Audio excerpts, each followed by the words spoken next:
Dans un petit village pittoresque niché au creux des montagnes, vivait un homme nommé Daniel.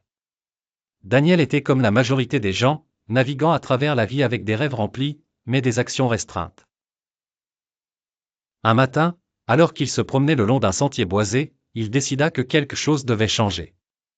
Cette illumination soudaine était le début de sa quête vers le développement personnel. Daniel commença par ajuster sa routine quotidienne. Chaque matin, il se réveillait à l'aube pour méditer, cherchant le calme intérieur dans la tranquillité de l'aurore.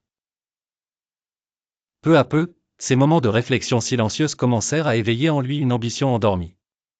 Avec chaque inspiration, il alimentait son désir de devenir une meilleure version de lui-même. Mais le voyage vers le développement personnel n'était pas sans défi. Lors d'une soirée d'hiver, une amitié précieuse fut mise à l'épreuve et Daniel ressentit un tumulte émotionnel. Face à la tempête de sentiments contradictoires, il comprit que le développement personnel exigeait souvent que l'on confronte les aspects les plus pénibles de sa propre âme. Plutôt que de fuir, Daniel s'engagea à comprendre ses émotions, embrassant la vulnérabilité comme une force plutôt qu'une faiblesse. Avec cette résilience renouvelée, Daniel adopta l'habitude de l'apprentissage continu. Il dévorait des livres, écoutait des podcasts inspirants et participait à des ateliers de croissance personnelle.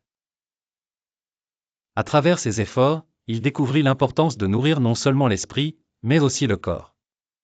Il commença à courir régulièrement, trouvant la joie dans les défis physiques qu'il surmontait.